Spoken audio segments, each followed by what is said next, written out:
We are complete opposites on this because I would be 30 minutes early. I would love to be 30 minutes early. You are always late to everything. I aspire to be 30 minutes early. Please. Time speeds up as I get closer to my deadline. And that's why I end up being late. I think you just procrastinate more as you get closer to the deadline. Two things can be true. Several things can be true. There you go.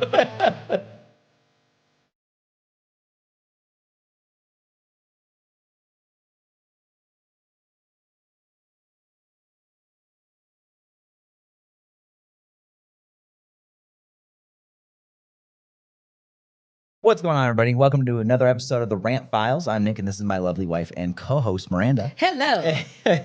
She's going this episode completely blind and doesn't know what any of the topics are. But before we get into it, let's talk about it. Okay. I'm bringing that one back. This week, I want to talk about going barefoot. Oh. I've been wanting to talk about this one for a while now.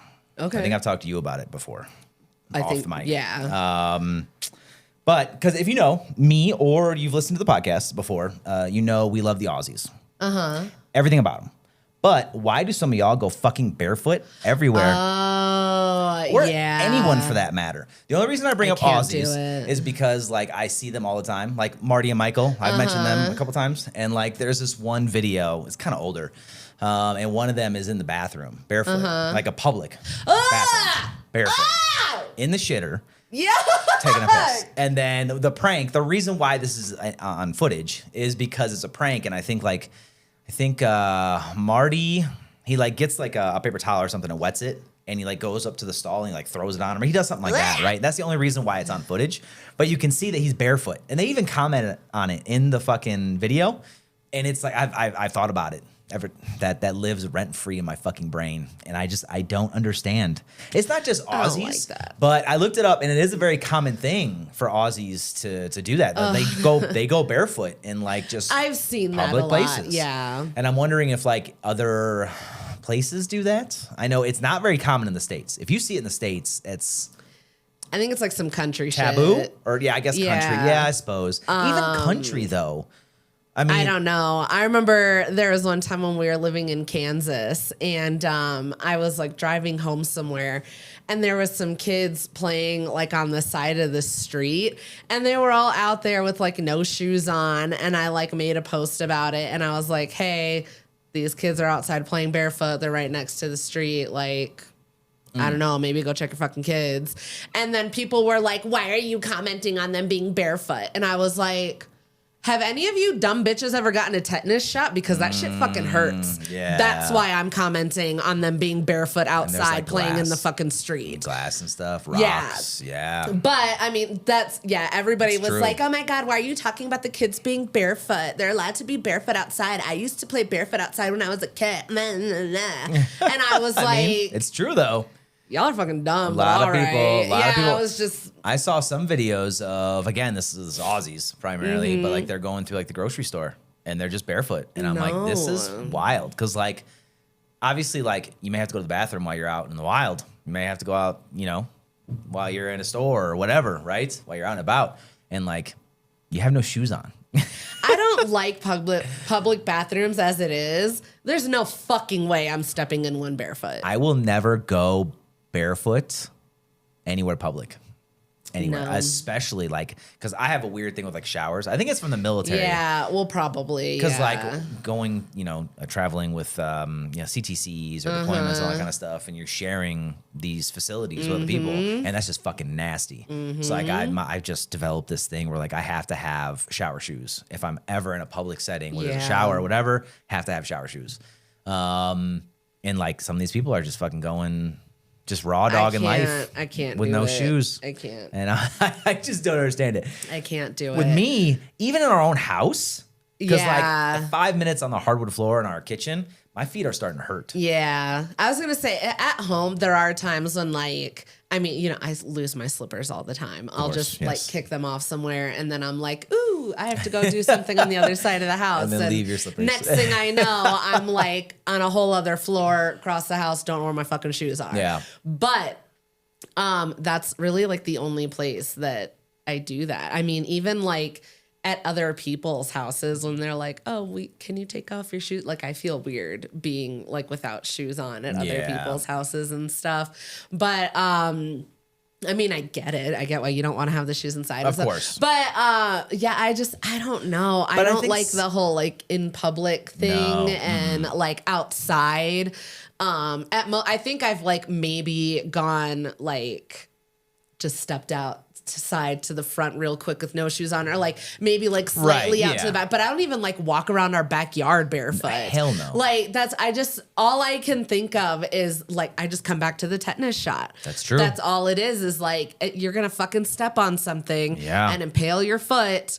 And now not only do you got a hole in your foot, but now you got to go get a really painful shot because that shit does not feel good. And it's at something all. that's like easily avoidable too. Yeah. You know, because like you can pick up, especially in like public bathrooms and stuff like that. You can pick up like a fungus. You can pick up some gnarly stuff. Yeah. And like but I wonder if it's something, I wonder if like the big difference is the people that actually do just go straight barefoot. I wonder if the big difference is that that's what they came up with. It's almost like building up your immune system. That's what I was going to say is, I mean, I'm sure if they like have grown up walking around barefoot, like they've built up like, not like calluses or whatever, but like the skin on their feet is probably a lot more tough than like a gorilla's. Mine or yours. Yeah. Just and fucking like, hard. Yeah. I guess maybe they're just not that affected by it. But like even... I don't know. I can't even like be out on the sidewalk for long without like barefoot. No. That shit hurts my feet so bad. So yeah. And I think for me too, I think military service, not only military service, but even before that, because I was in the military for 10 years.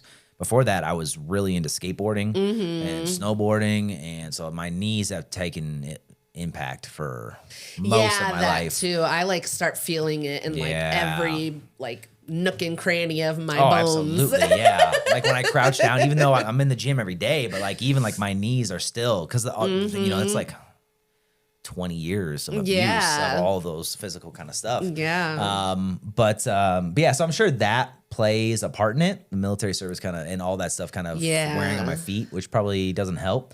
But again, like I feel like if I grew up going barefoot everywhere, even with the military service and all that kind of stuff, I think it would just be part of my life at that point. Well, yeah, then some people are just more comfortable being barefoot, I guess. So weird. I did not grow up that way, so I don't feel that same way. No, like no flip flops, no socks. Even like your example of going to somebody's house, and they ask for you to take off your shoes. I completely get it because like if you think about it, those shoes have been in bathrooms. Exactly, that's why I'm like, okay, I understand, I get it. Like I like to do that at my house too, but yeah. So it's still like a layer where like at least my feet aren't taking like that impact over and over and over. So that helps. It's not as good, but you know, it's something. Yeah. But going barefoot, especially, so okay. Go ahead. So even like with like shoes, right? When you go into a bathroom and stuff and you go to somebody's house and like, hey, can you take off your shoes or whatever? Those shoes have been in the bathroom and they've been in public. They may have stepped in dog shit, whatever the case may be, right? If you don't wear shoes at all and you're just going barefoot, it's all on your feet now. Yeah, exactly. So like, my thing is, can you wash your feet before you come to my house? I don't even want to think about it. I was just gonna say, like, have you seen when people like the bottom of their feet is just like black, and then they go and get in bed? Oh my God, that's disgusting. I can't. Why would you? I don't where know. Have you seen That's this? what I'm saying. Dirty people. That's fucking no. I don't like that. Where have you seen that? TikTok. Oh God. People talking about dirty ass feet and shit. No. Oh my God. I don't know.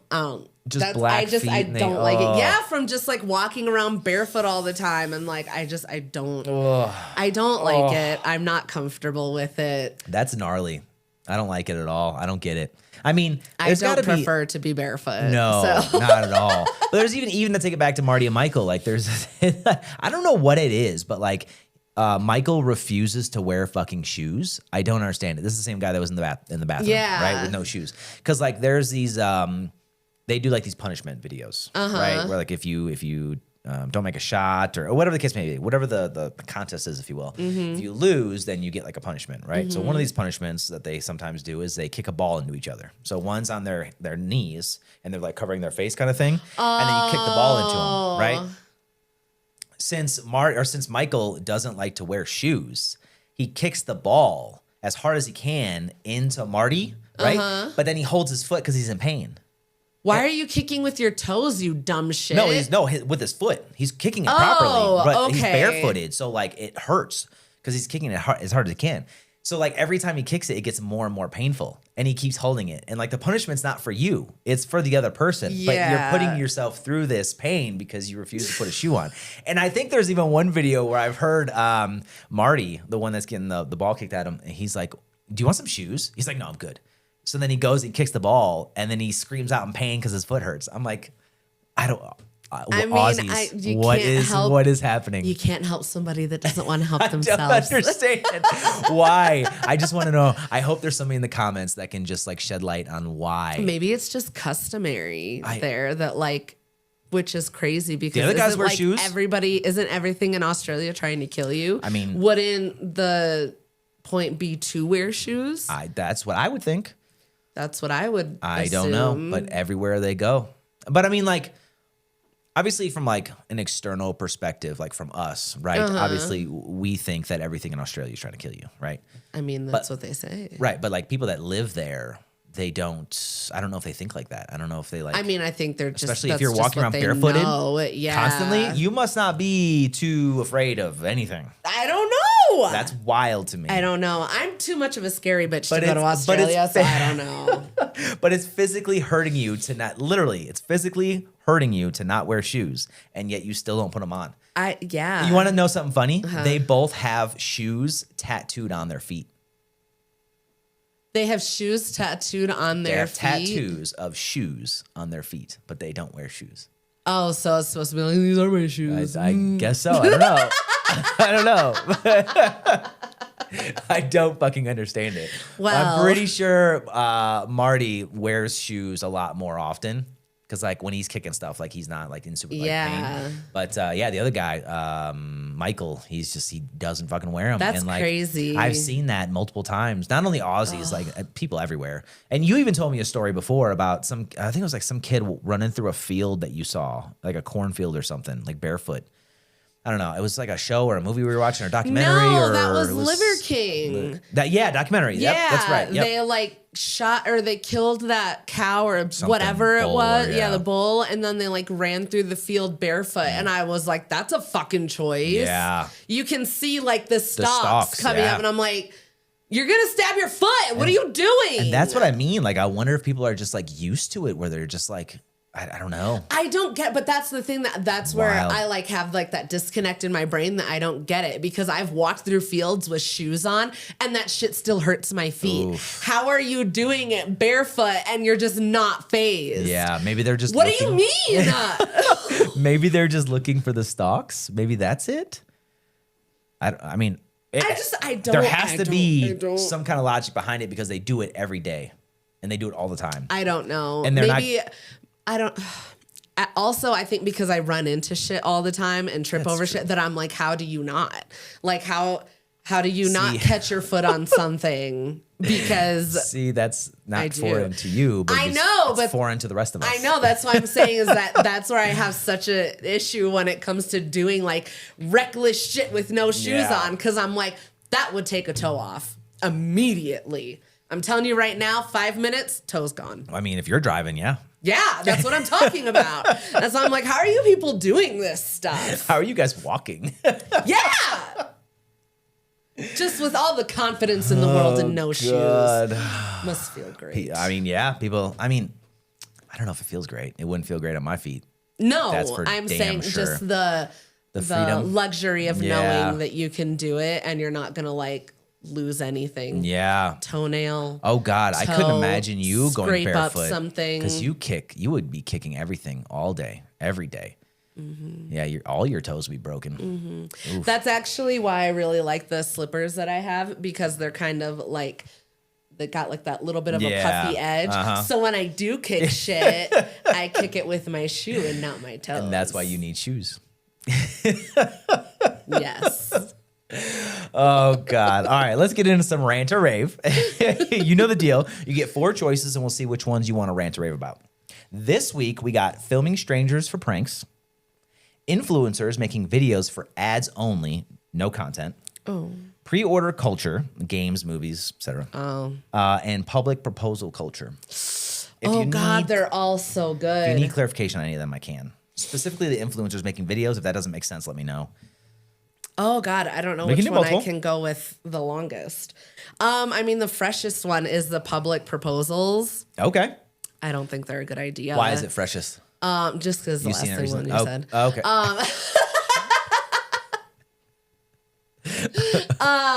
Proceed. So, yeah, I mean, I don't like the whole public proposal thing. I mean, if that's your jam, then by all means, I think that they're risky. A little bit. I mean, they can be risky. Yes, they can be risky. Yeah. I think there's a very specific circumstances that have to certain things that have to already have occurred or like conversations or there's just certain things need to be true in order for it to be a good experience. That's fair. So yeah, absolutely. If you don't talk about it beforehand, that's probably the biggest one. Yeah, you have to. If you have not talked about getting married and if you haven't had multiple enthusiastic conversations about getting married, do not have a public proposal. Both of you need to be sure. And that's where I'm split with the Rant or Rave. I would rave about it as long as you check all those boxes. As long as you're both you both know that it's going to be a yes. Yeah. Right? If there's any wondering or any kind of unknowns or whatever, then it would be a Rant from me. Because then if you're just going to spring it on them, hoping for the best, and you've never talked about it, that's fucking not only dangerous, but that's I come back to what's the Christmas one with Seth Rogen? The night before.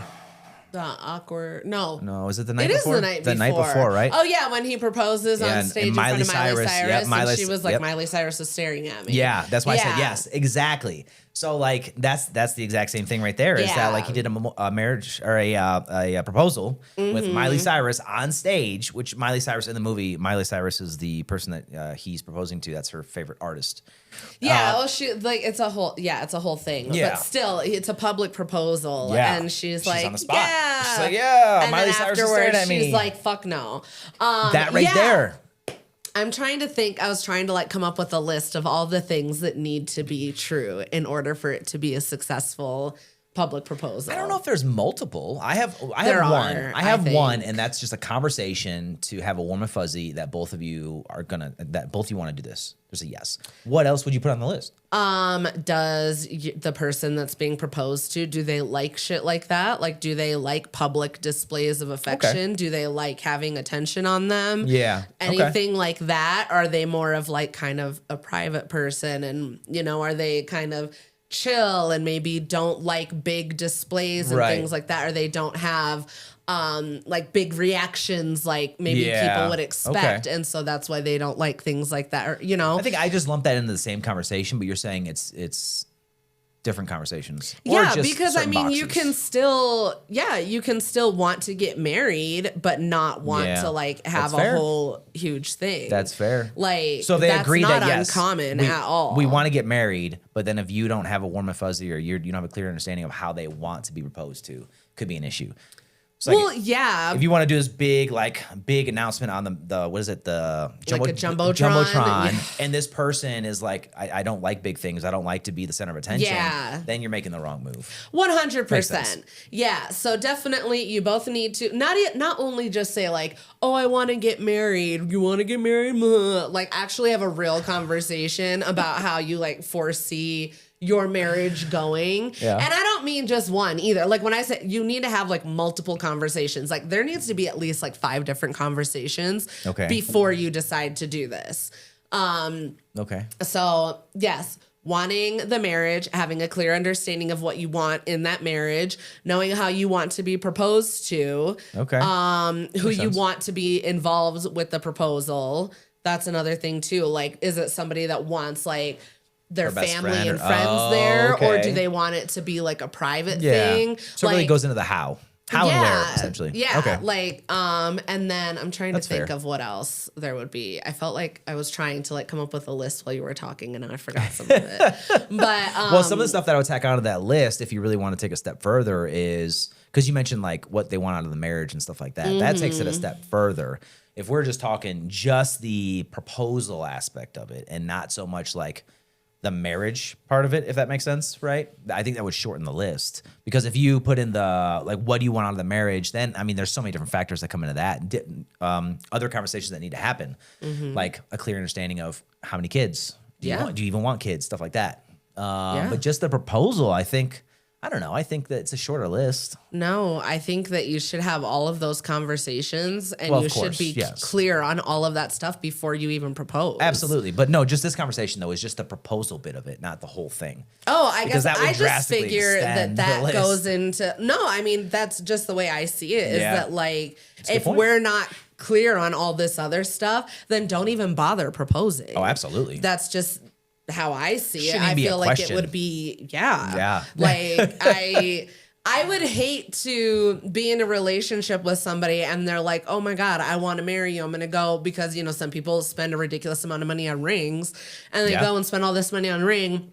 You guys start talking about all this stuff and then it doesn't work out.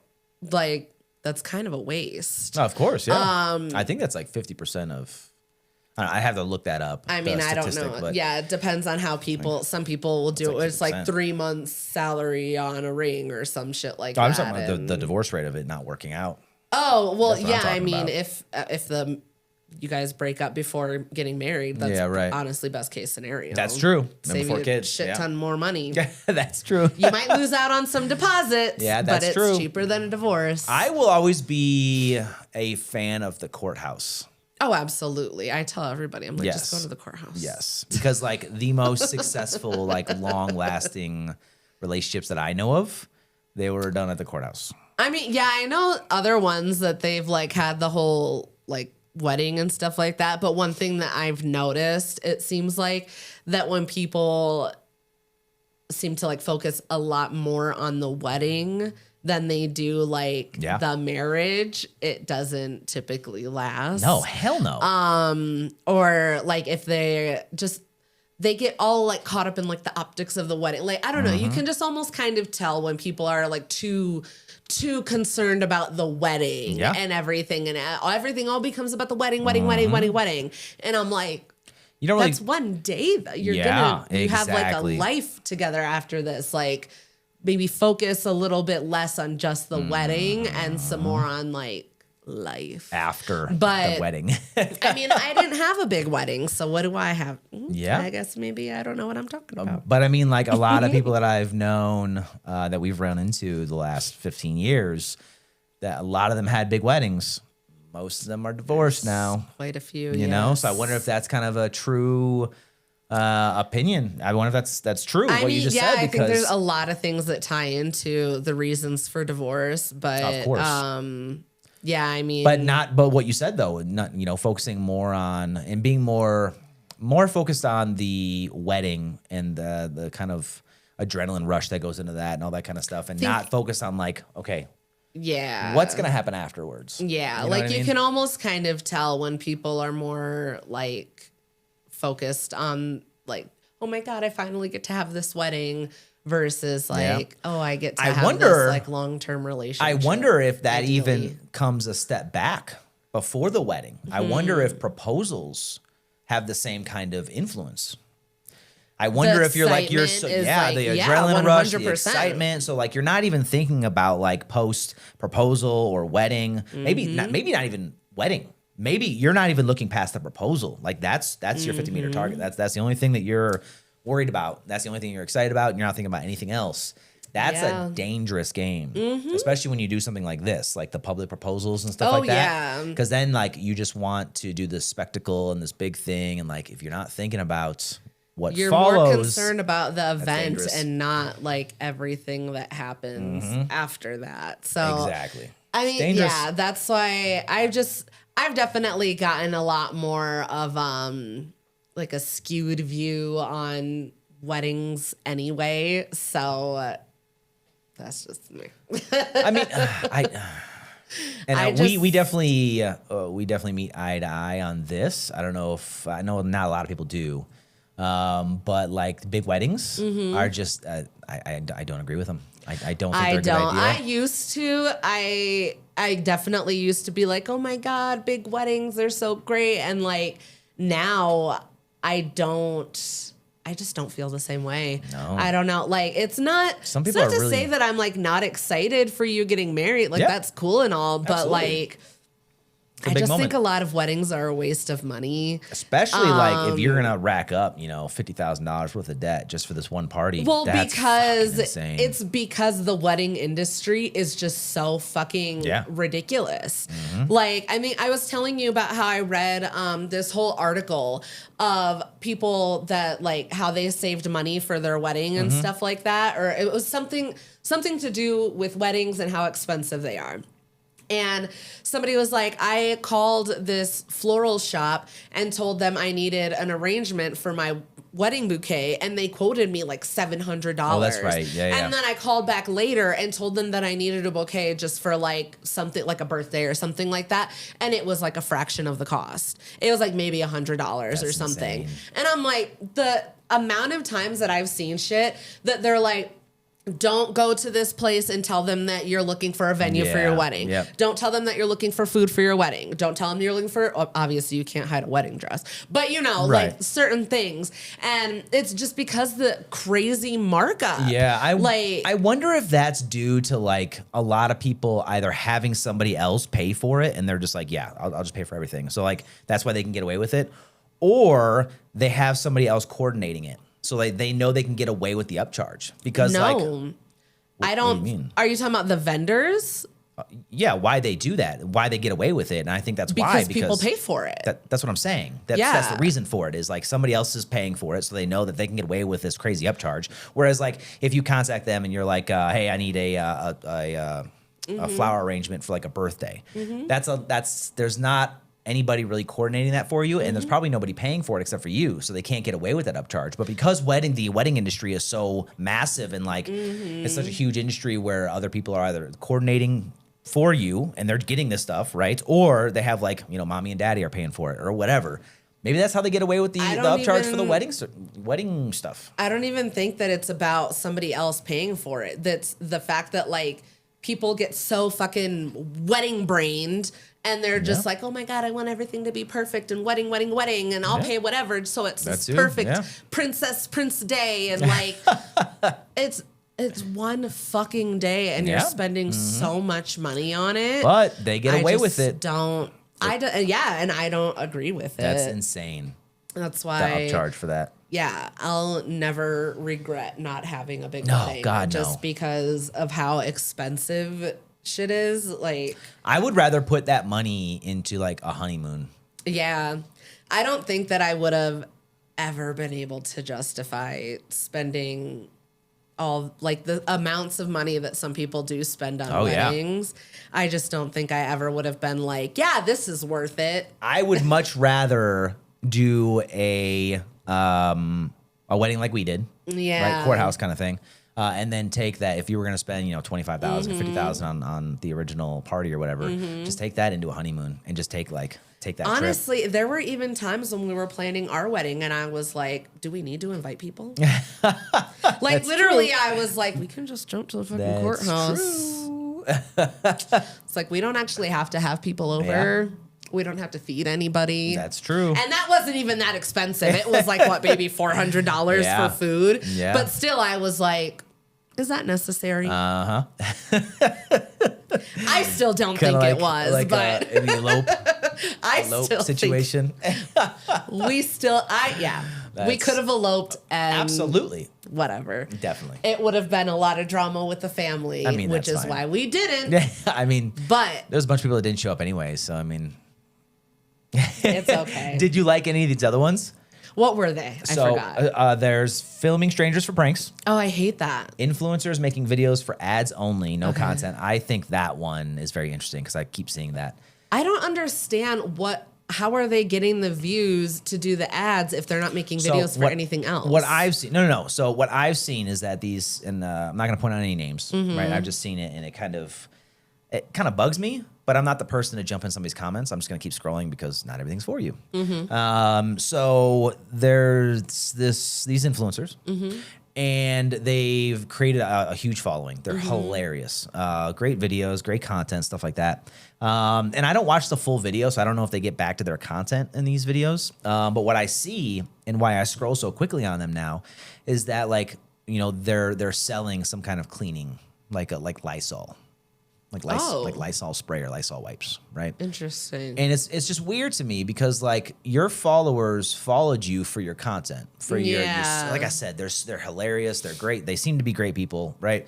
But then if I get to one of your videos, I'm scrolling or whatever, right, and I see your video, and the first thing I see is you holding up a thing of Lysol, and you're, you know, they have this whole, like, this kind of script, I guess, to kind of play Lysol into, you know, maybe they're in, like, a hotel room, and they're like, and they play it into why they needed to use the Lysol wipes in the hotel room or whatever, right? But the reason that their followers followed them for the original content has nothing to do with any of that. And I'm wondering if it's a Rant or Rave, right? Because obviously they're getting paid for this. This is a paid advertisement, right? Yeah. And I thought about this with our stuff, right? If this were to ever get big enough, right, and we have ads that we can do or whatever,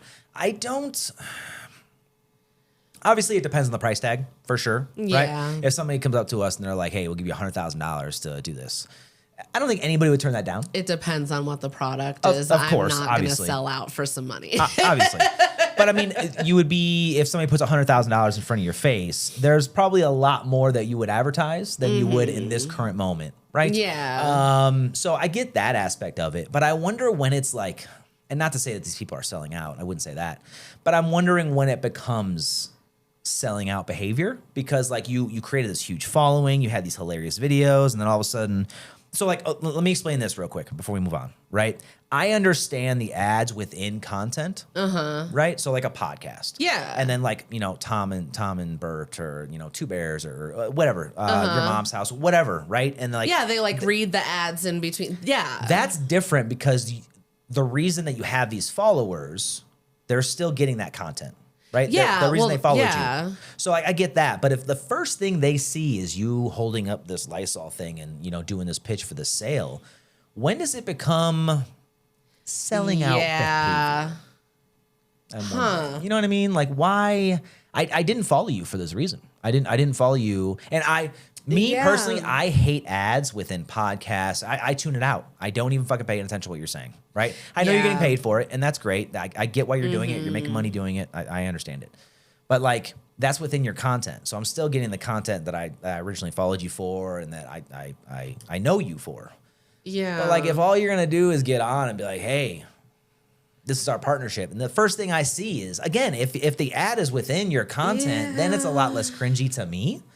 But, like, if the first thing I see is, like, we're selling this. Yeah. I'm like, this is not, you know what I mean? I get how that would definitely be off-putting. For me, like, I wouldn't like to shift my content like that, where it goes from, like, what, you know, I've built my brand with or whatever to suddenly being like an infomercial. I don't think I could.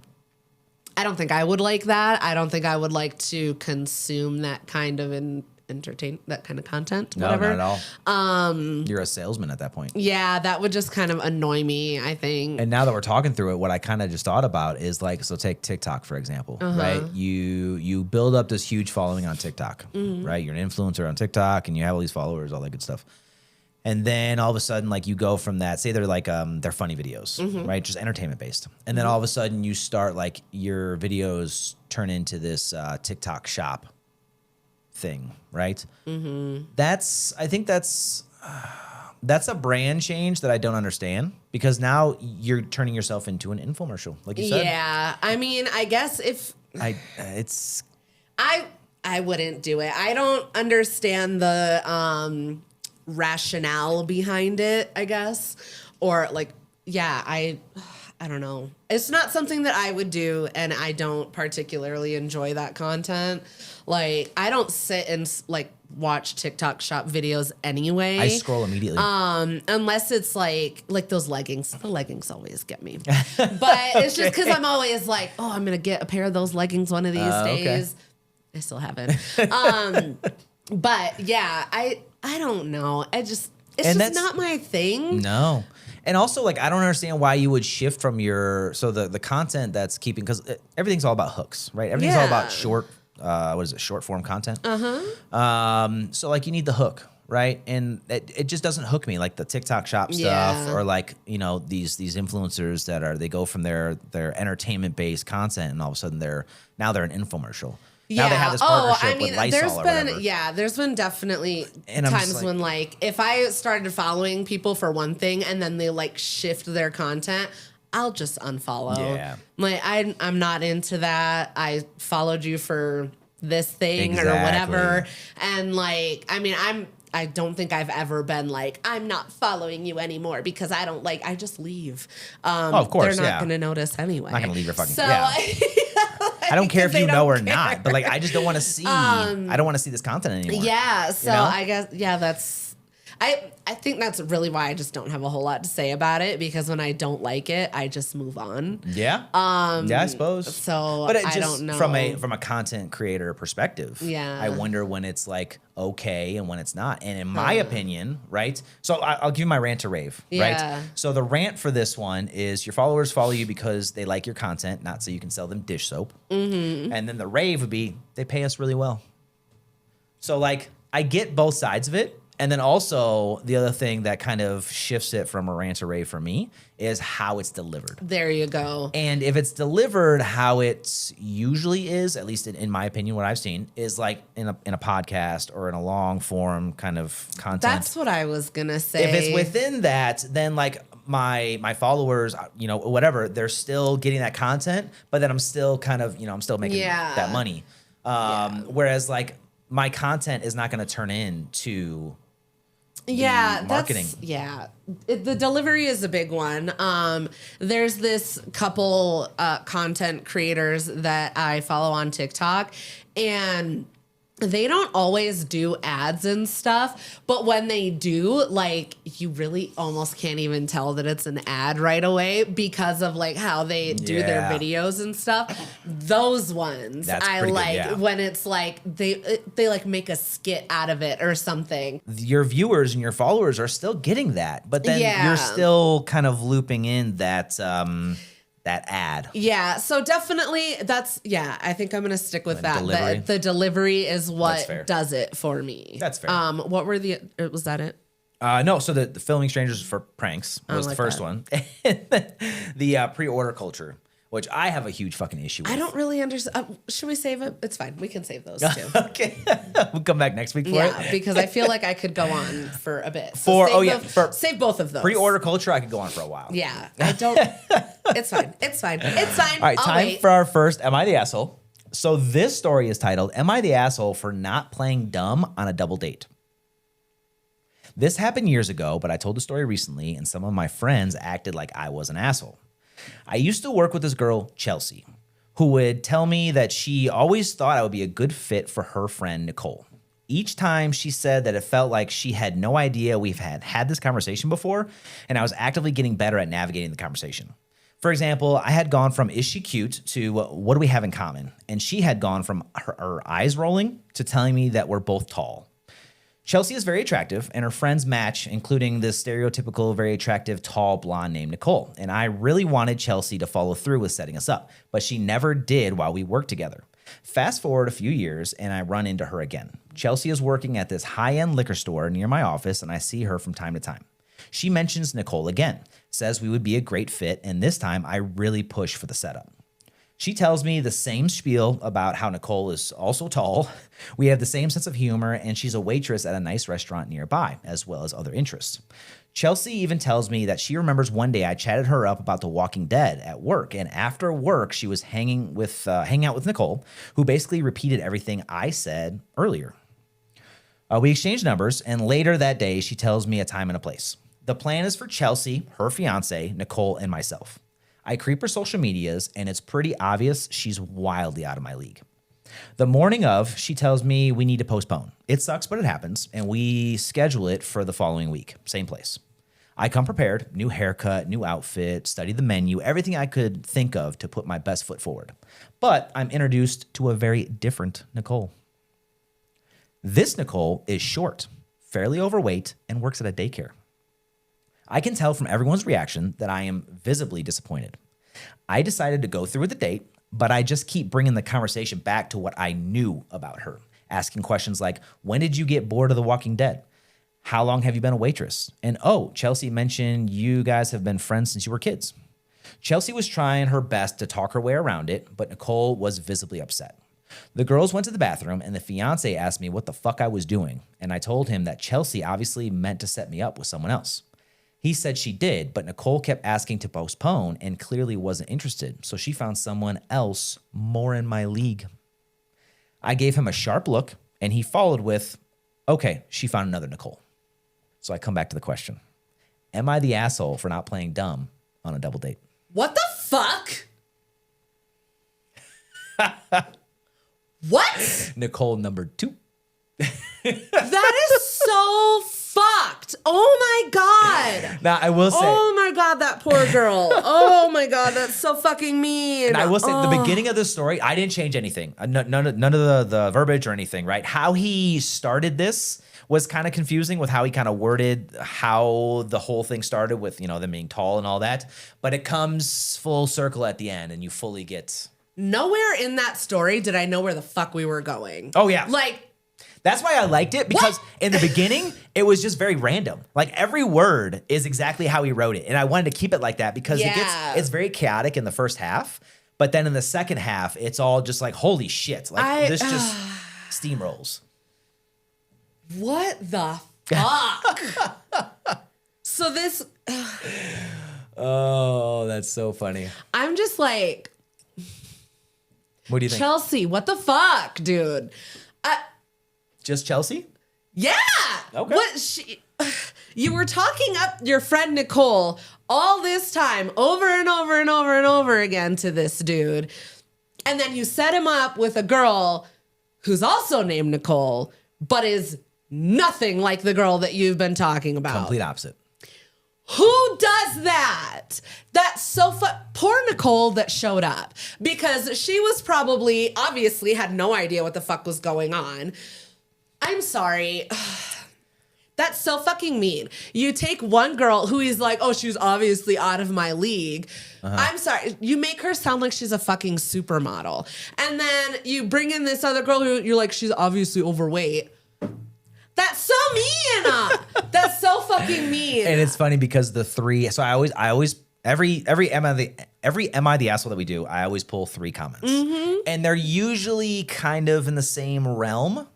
These are not.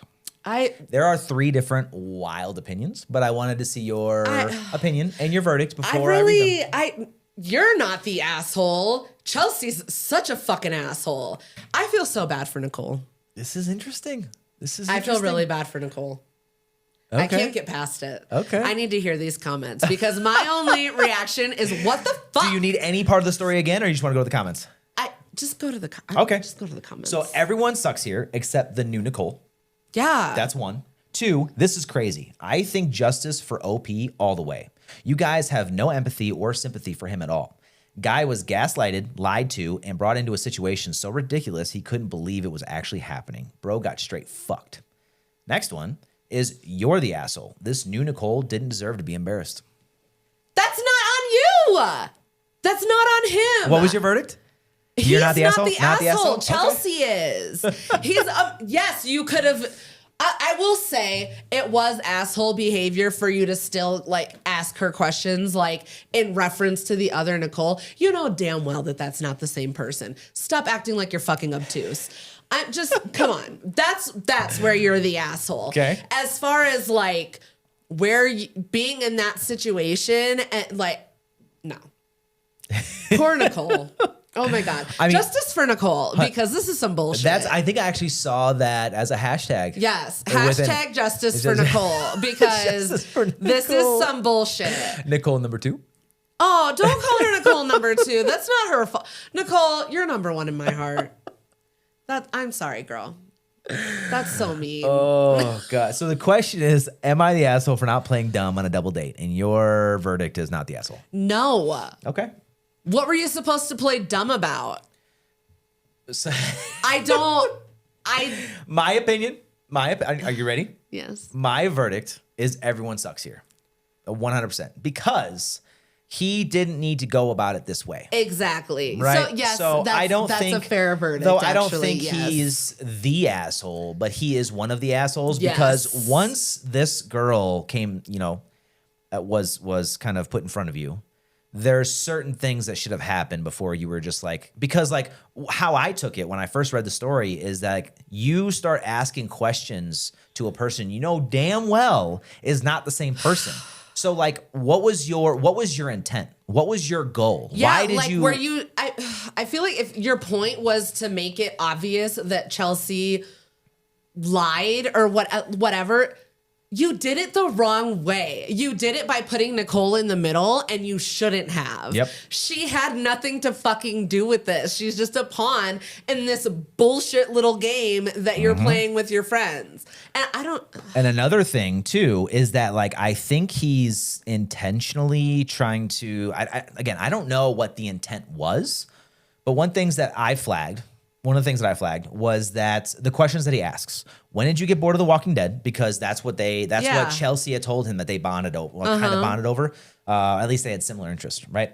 And then how long have you been a waitress? At the beginning of this, he says that she works at a daycare. So you know damn well that she's not a waitress. So like, why are you? So if she told you that she's working at a daycare, you're at the date, she tells you she works at a daycare, and then you're like, so how long have you been a waitress? That shit, I would have gotten up and left. Like, that would have made me so fucking angry. That would have made me angry, and then finding out that I'm caught up in this fucking mess. I'm not talking to any of you anymore. This is some bullshit. That's what I mean. Oh, that makes me so mad. You could have easily. So I think if we're going to take this in order, right, I think the number one asshole here in the line of assholes is Chelsea. Absolutely. Because Chelsea started this whole clusterfuck of dates, and she wasn't honest. Yes. And then this kind of reminds me of Joey when he forgets to find Rachel a date and then just finds a random fucking person.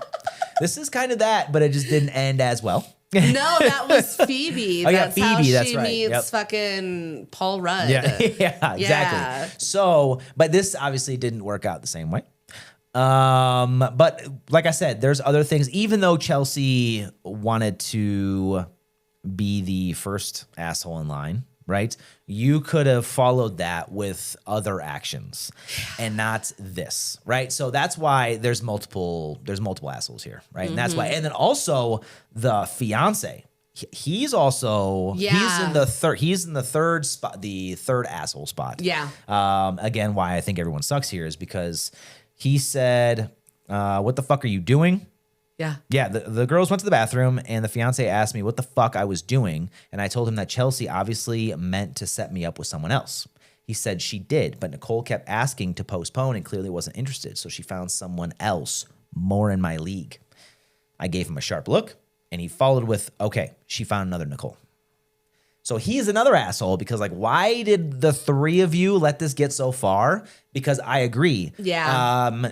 There's Nicole, so many whatever, ways that this could have been new Nicole stopped that, like, it never even needed to happen. Exactly. Like, first of all, Chelsea, come the fuck on. I mean, why are you talking about, I want to set you up with my friend? Why would you say that and then not talk to your friend about this dude that you want to set her up with? If you knew back then that she wasn't interested in OP for whatever reason, maybe she was like, oh, I don't like the way he looks. Who cares? You should have shut the fuck up then. You should have stopped talking about Nicole then. Yeah. Like, or even when it got postponed or something, I don't care. Make up something. Say she broke her fucking leg. She's moving out of the country. I don't give a shit. Find out something, some reason to just not let the fucking date go through instead of just finding another Nicole. I mean, yeah, you definitely could have done a lot of things to make this better. One of them being just honest about it. Yeah. Like, and not, because what did you think was going to happen? Because you described this completely different person. Yeah. in every way, shape, and form. And then you get to the date and you just expect him to just kind of roll with it. And it's a completely different person. Like, that doesn't make any sense. I just feel so bad for that girl. Like, it's gotta feel like such shit being like, ooh, I got set up for this double date. And then you walk in and he's like visibly disappointed at what he's seeing. That is so fucking humiliating. Yes, I agree, but I don't think that OP is the asshole in that aspect. No, I'm talking about Chelsea, Nicole. I'm talking about specifically her in this situation. Oh, yeah, absolutely. I'm so upset for her. She did not deserve this at all. Yeah, that's pretty shitty. That's really shitty. Yeah. That's the one thing that I can't get over. But that's my verdict is everyone sucks here. I don't think OP is the only asshole because he's not even the first asshole in the story. Chelsea is. And it just gets worse from there. What a fucking roller coaster ride that story was, because I did not see. I don't know what I thought. Honestly, that's why I like this story, because when I first started reading it, like the first half, I was very confused because how he's piecing all this together, it wasn't making a whole lot of sense. But then like as it starts to unravel, especially as you get to the end, you're like, holy fuck, like that just happened. So I don't know. I did not see that. Nope. I don't know what I thought, but it wasn't that. So funny. All right, let's play a little Would You Rather. Would you rather always have a song stuck in your head or always have an itch you can't quite reach? The song in the head, because I already do. The same song at all times? No, not always the same song. Oh, but okay. I don't like having yeah. an itch that I can't scratch. That would be the worst feeling in the fucking world. Yeah. Is not being able to reach. Like, you know, sometimes when my ear is really itchy and I'm like, I just want to like. Jesus. Ooh. Just thinking about it. You have to stop when there's resistance. Oh, no. I just want to go all the fuck way in there and just scrape all around my skull. Jesus. Would you rather? Sorry, hold on. Pause. Oh, God. Now we're talking about it and my ears itch. Oh, God. Okay. I'm back. We can leave that in. It's fine. Yeah. Would you rather accidentally like a 5-year-old post on someone's social media or send a message meant for one person to the entire group chat? Liking the old posts. Really?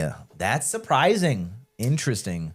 I think. Well, I guess that's a lot less depends. public. I guess only one person would know about it. So I guess that makes sense. I can see the thought process there. Yeah. Instead of with the group chat, there's multiple people that are going to see that clusterfuck. Yeah. But then with the liking that one post, it's only going to be the one person that actually knows about it. So and then I can just unlike it really quick, and then I'll just be like, still get the notification. They do. But then I'll just be like, and then move on. Oh, yeah, that's true. I don't know. Because it'll probably never come up again. Because there's nothing else I can do. They're going to look at it, and then it'll be like is no longer available. And they'll be like, what? And they'll go back to their notifications, and it'll be gone. And they'll be like, what? But if they put 2 and 2 together, then they're going to know that you were scrolling, you know, or did it ever happen? Was it a glitch? Oh, God. You don't know, and I'm not going to admit to it. Gaslighting 101. Oh, God. Would you rather only be able to watch the same 5 movies forever or only listen to the same 5 songs forever? Movies. Yeah? I think so. Oh, I mean, I guess you're kind of off music right now. Yeah. So I guess that's kind of an easier question, huh? Yeah. Music is just annoying to me right now. Oh, I'm sorry. I don't know why. I think it's movies. just like, I don't know. I think a lot of things are just starting to annoy me. I think I need up my medication. Oh, okay. Would you rather have to explain every joke you make or never be able to laugh at anyone else's jokes? But I can still make jokes and laugh at my own jokes. Oh, geez. Here we go. I'd rather not laugh at anybody else. I don't want to explain myself all the time. That sounds exhausting. That sounds fucking awful to explain it. That's okay. As far as I'm concerned in that scenario, I'm just the only funny person, and that's fine. In this scenario? Oh, okay. Hypothetically. Would you rather... Ooh, I had to change this one up a little bit from the original one that I made because I think this is much better.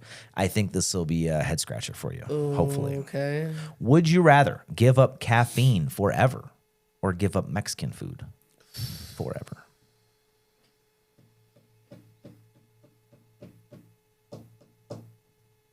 Damn. That's a head scratcher because you love Mexican food, but you can't function without caffeine. I need the caffeine. I I think that once I got past the like caffeine withdrawals.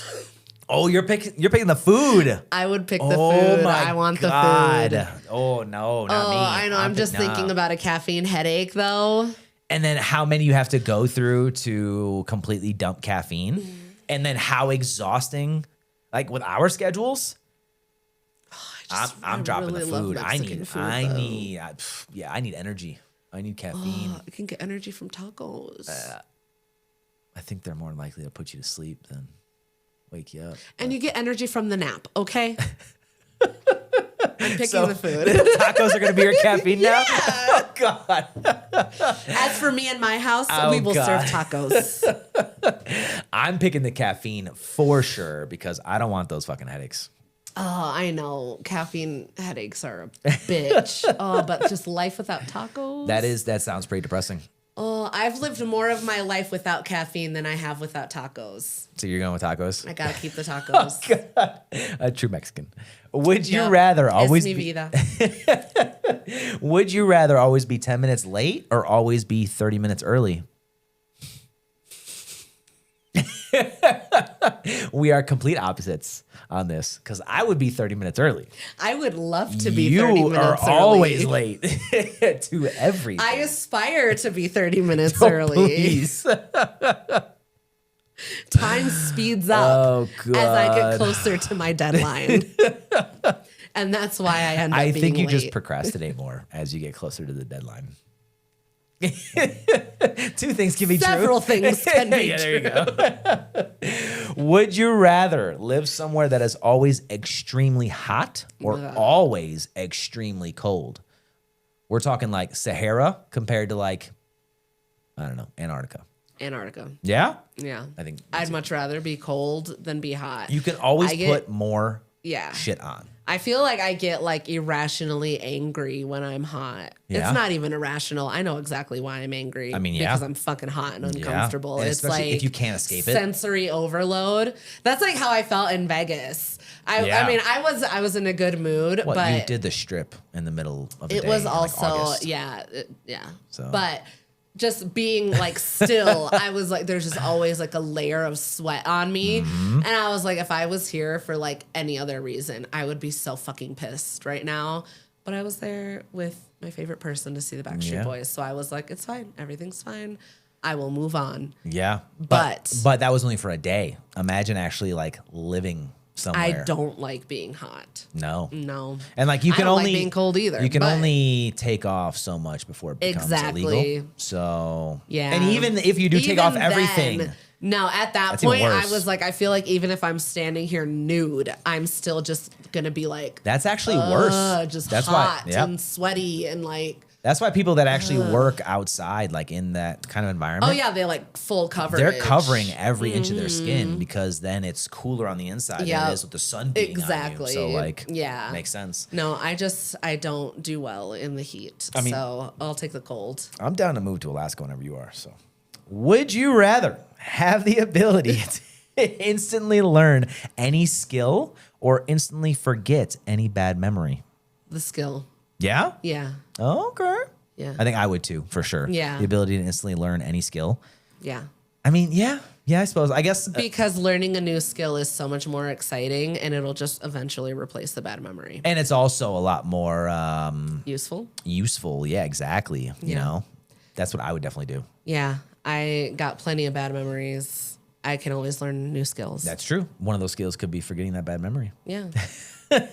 Exactly. One of my new skills is going to be hypnotherapy. Oh, geez. I'm going to hypnotize myself and no more bad memories. You got the cup for it and the spoon.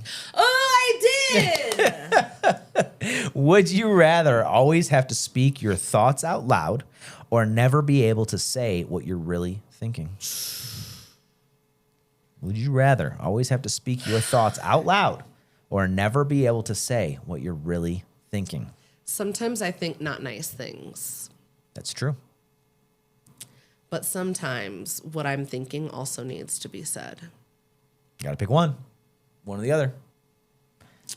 I have to say all of my thoughts out loud or I can never speak my mind. Yep. Would you rather always have to speak your thoughts out loud or never be able to say what you're really thinking? I'm going to live in my truth. I want to speak all my thoughts out loud. Okay. Whew, that's dangerous. It is. That's dangerous territory. But I feel like I could find ways to cope with that better than constantly having to like keep everything inside. That's fair. At least I can work on my delivery with what I'm saying, or like I suppose things like that, versus if I have to keep it inside, then I'm just gonna I will explode. I mean, yeah, especially if you're never able to say what you're really thinking. Yeah, that's awful. That's like, I feel like I would like build up like I don't know, I don't even know what a disease. Like my brain would manifest something because I can't release. Oh, God. I don't know. Would you rather succeed at something you don't enjoy or fail at something you truly love? Fail at something I love. Really? Why? So that I can try again and start over with experience. Okay. That's fair. That's a good outlook. I like that. Mm-hmm. Come back with more experience. Mm-hmm. That's the right answer right there. Yeah, because if I'm succeeding at something that I don't like, then like I'm not going to enjoy it. And even if it becomes like successful or like makes you a lot of money or whatever the case is, like if you don't enjoy it, you're not going to enjoy life. Yeah. I agree. Like I like that. Yeah. Yeah. This one's deep. Okay. You ready? Oh. Ready for it? Okay. Would you rather have the ability to go back and change one major decision in your life or see exactly how your future will turn out, but be unable to change it? Well, I always say I don't want to go back because then like I don't want to change anything that's, the butterfly effect. Exactly. But also I don't know if I want to agonize over something that I can't do anything about either. That's a good point. So what's the lesser of two evils? Probably the future one, because then at least theoretically everything stays how it is right now, and I just have to prepare myself for something that's going to happen in the future. Yeah. Versus if I go back, change something, and then I come to and everything's different. Now I need to figure out how to navigate a whole new life. Yep. The future. And there's definitely a possibility that seeing the future is going to be a good thing. Yeah. Whereas if you go back and change something, that could change everything for the worse. Exactly. Literally the movie Butterfly Effect. Exactly. Well, yeah, that's what I was going to say is I can't imagine like how in that movie, how he'd like go back and like, something would change and then he'd come to like later in life was fucked. And everything was completely different. Like, could you imagine that you go back and instead of like going to college in Iowa, you went to college in Minnesota, and you come to and you're married to someone else. Exactly. Yeah. And now you can't even change that. Now I gotta be like, stranger? But they're like, honey, you know me. So right. So you would look into the future. Yeah, I think so. I definitely would too. I think 100%. Yeah, I think that's the safer option. Because like I said, at least then I can be like, okay, now I need to just prepare myself for whatever it is versus going back, changing it, and coming back to something completely different and not knowing how to fucking navigate it. Exactly. Yeah. I definitely couldn't. Again, I feel like we talk about butterfly effect. We do talk about it a lot. Once a week. Yeah. And like this is exactly what this is. Like I would not fuck with that. Yeah. Because then it changes everything after it. Yeah, exactly. So absolutely not. Yes, I agree. All right, time for our next Am I the Asshole? Woo! So this story is titled, Am I the Asshole for Ignoring Our Friend on Our Trip to Mexico? Last year around this time, my friends and I planned a trip to Cancun Dream Natura Resort and Spa. We all wanted to drink, eat, dance, and relax on the beach with no kids. I'm the only one without kids, so I was really looking forward to spending time with just my friends to unwind. Every other trip before this was planned with the kids, but this time there would be no early bedtimes, no crying, no screaming, no sand in our drinks because kids thinks it's funny to throw sand. 1 week before the trip, one of the friends said she's bringing her 10-year-old. This woman can never tell her kid no. We had all warned her beforehand that if this happens, we weren't going to change anything. To say I was annoyed was an understatement, but I sucked it up. I still had two friends who were going child-free and had no intention of changing any plans. My 2 other friends and I drank. We all ate amazing food. We danced all night and spent the day out on the beach. The friend with the kid expressed her frustration about the rest of us doing what we wanted, and she couldn't. My response was pretty much, well, that sucks, but we're not going to change the entire point of this trip just because of your inability to tell your kid no. We invited her to do what we were doing multiple times, but her response was always, I can't. My kid wants to go, whatever. So there was definitely tension between the 3 of us and her the entire trip. When we were making our long way back home, all 3 of us got a really nasty message from her fiance, calling us bad friends and how dare we not resolve our entire trip around her and their kid. That she had a terrible time and it was our fault.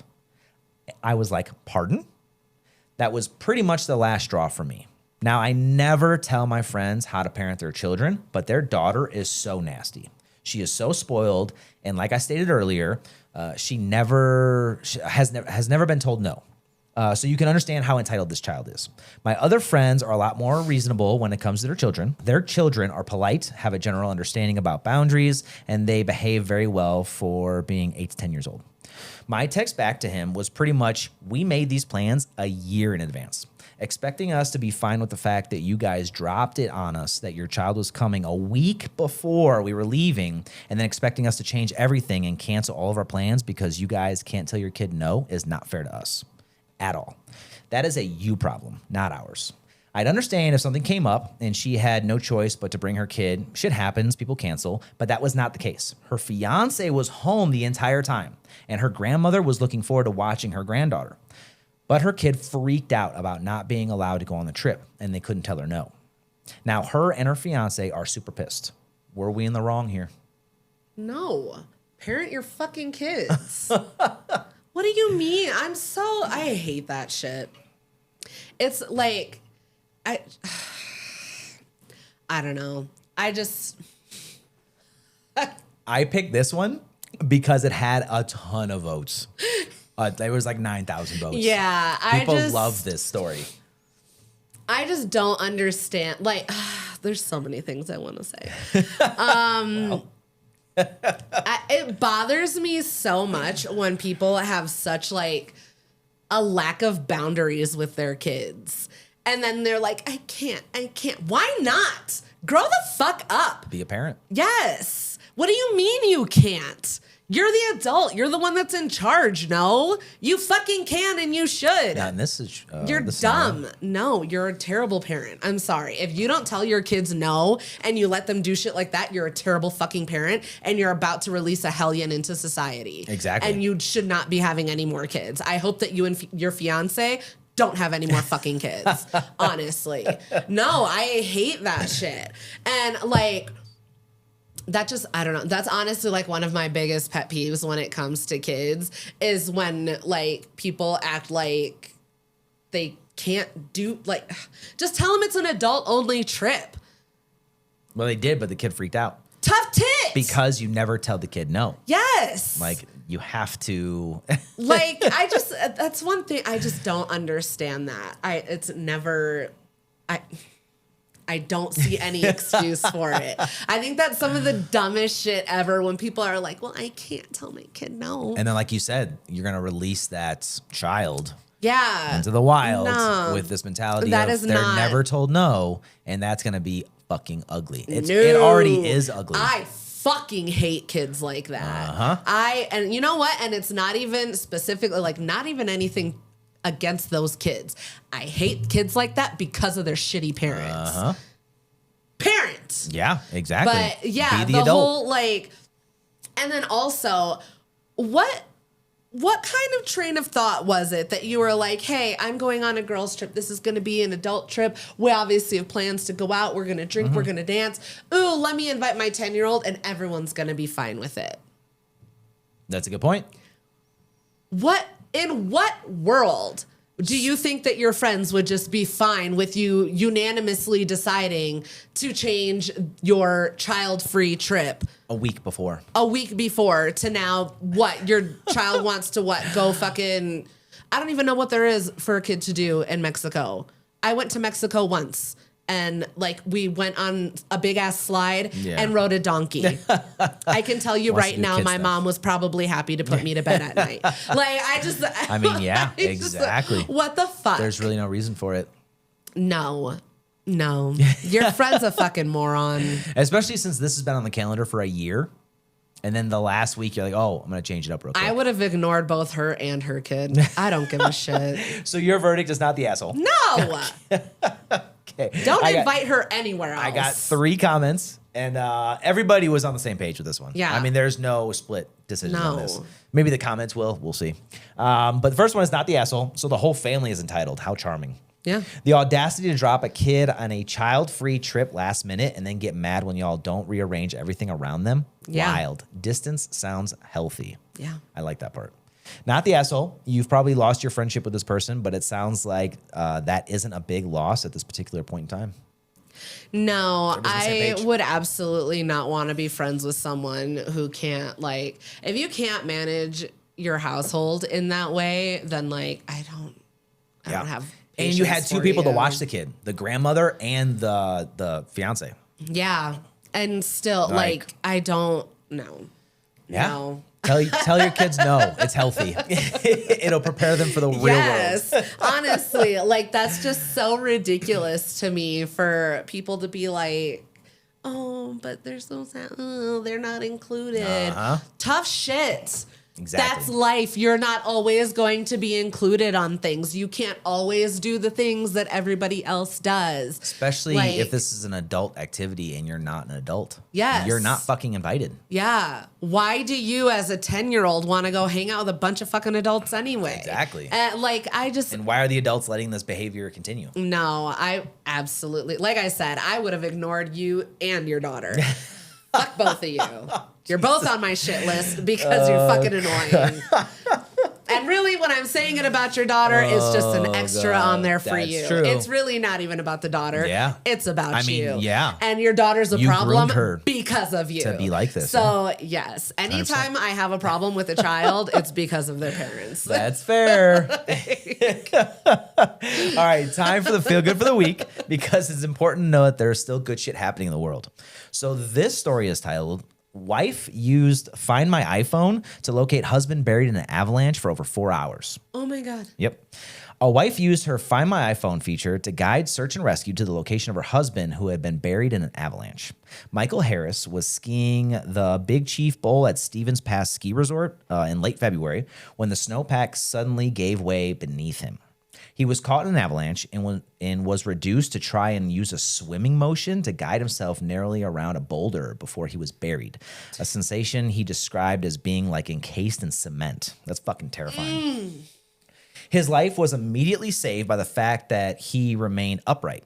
Unable to move, he couldn't reach his Apple Watch nor his iPhone, even as he heard it ringing in his front pocket. So my wife was calling me, and when I was buried, I heard something. I felt someone calling me because I felt it vibrate. I could hear it ring, yet my hand couldn't get to it, Harris told Fox 13. Meanwhile, Harris's wife, Penny, was unwilling to drop her feeling of intuition that something was wrong, even though it's perfectly normal to not answer a phone call while skiing. Activating her Find My iPhone app with Harris's data rather than hers, she noticed it wasn't moving, and that's when she took action. She got in contact with the resort and showed staff the position of Harris's phone, which was able to guide rescue teams right to the buried husband and father.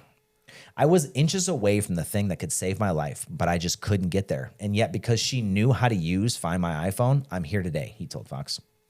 His daughter, Lauren, wrote about his condition when arriving at the hospital on a GoFundMe page, which has raised $35,000 of the $40,000 needed to cover medical bills and the family's bills, as Harris was the sole earner in the household.